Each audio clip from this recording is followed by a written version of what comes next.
Did long shot candidates just upend 2 more elections? First, look at the special election in Ohio's 12th congressional district this week. It's usually deep red. The difference between the frontrunner, Republican Troy Balderson, and the Democrat Danny O'Connor, 1,564, and O'Connor hasn't yet conceded. The Green Party candidate Joe Manchin at last count had 1,129. The eccentric Manchin turns out to put another spin on the word green, as many were quick to point out. He once wrote that he descends from a planet orbiting a star in the Pleiades star cluster and says he speaks 19 languages, including Spanglish and sheet music.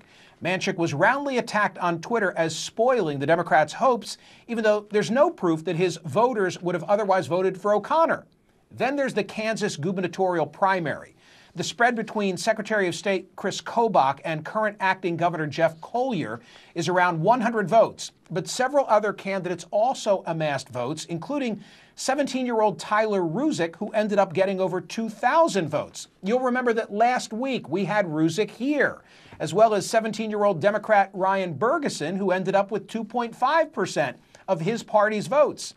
But is it fair to blame long-shot candidates and those who voted for them in close elections, or those who didn't vote at all? That question was just answered with regard to the 2016 presidential election by the folks at the Pew Research Center. As the Washington Post's Philip Bump summarized, new data makes it clear non-voters handed Trump the presidency. 30% of Americans who were eligible to vote decided not to, a higher percentage than those who voted for either Trump or Clinton. Demographic groups that preferred Trump were 3 times as likely to be a bigger part of the voter pool than non-voters. Among groups that preferred Clinton, they were about 50% more likely to be a bigger part of the non-voting community. Joining me now to discuss, somebody with a unique perspective on this, 2016 Green presidential candidate Jill Stein. Dr. Stein, did you and Gary Johnson elect Donald Trump?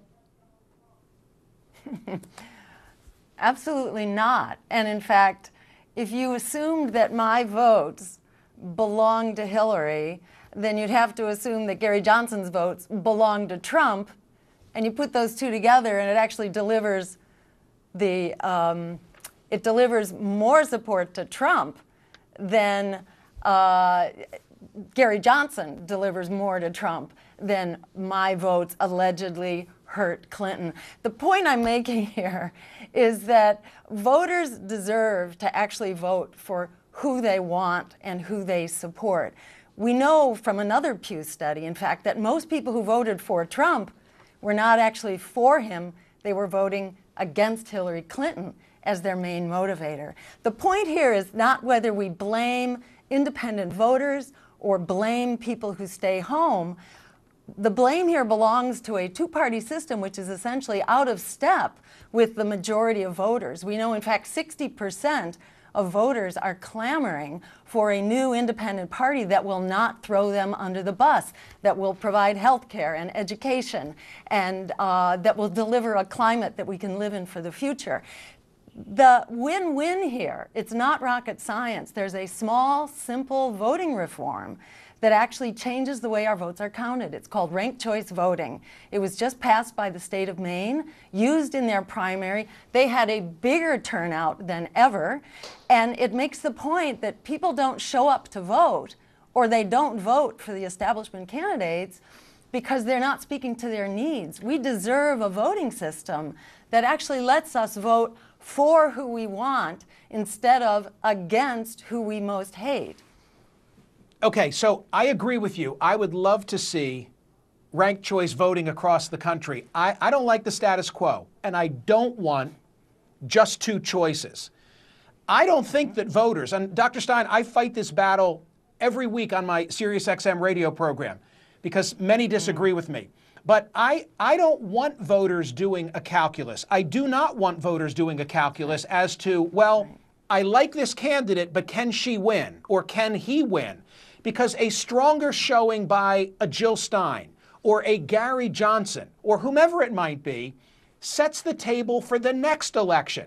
And we need to break out of this spiral where we only have 2 choices, but we'll never get there if people are always doing that type of a calculus. Exactly. And what the recent Pew study showed, the one you mentioned that was reviewed in the Washington Post, it shows that the people who are staying home, which, as you pointed out, is the largest plurality of voters, and the Pew study actually says it's 40%, not 30%, but 40% of eligible voters are not voting.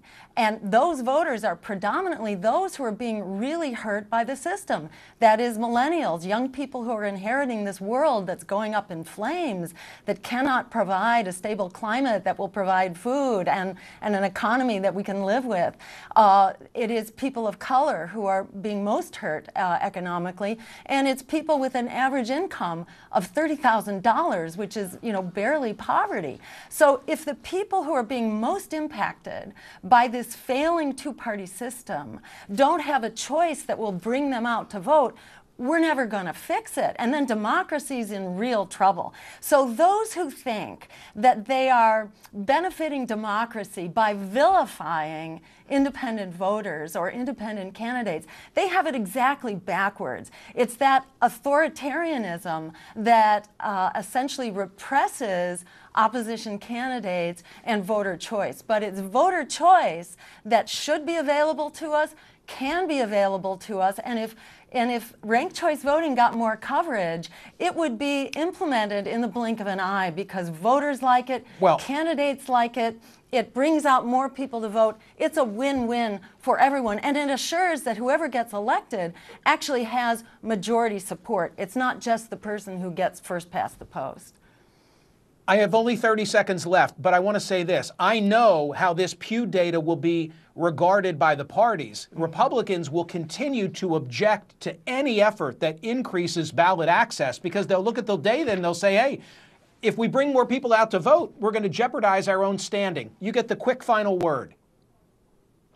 That's right. And, for the same reason, Democrats have also refused to advance ranked choice voting. But that's why it's up to us. Democracy at the end of the day is we who need health care, we who need jobs and living wages and to get out of student debt. There are real solutions here that make sense, that save money, that are good for people and the planet. It's up to us to reassert our democracy, and that can start with a simple ranked choice voting in your state. It can be implemented by legislatures or by voter referendum. We can open up our voting system and start to take it back. Yeah, I'm for that, and I'm for voting by mail so as to boost turnout. Thank you, Dr. Stein. I appreciate you being here. Good to talk, Michael.